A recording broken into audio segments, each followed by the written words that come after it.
আগে আমাদের মাটির বাড়ি ছিল, এখন আমাদের নতুন বাড়ি বানানোর কথা ভাবা হচ্ছে।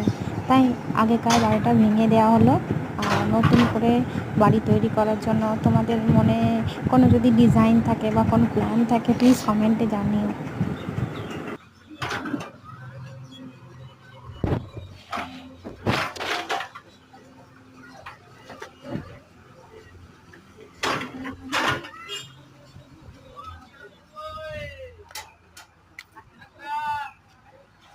দাঁড়াও দাঁড়াও, বলছে বলছে দাঁড়া।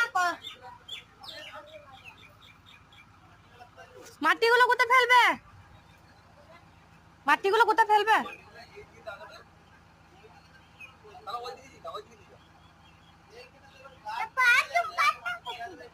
গাছ বলতে একটাই গাছ, তুমি দিয়ে দাও না।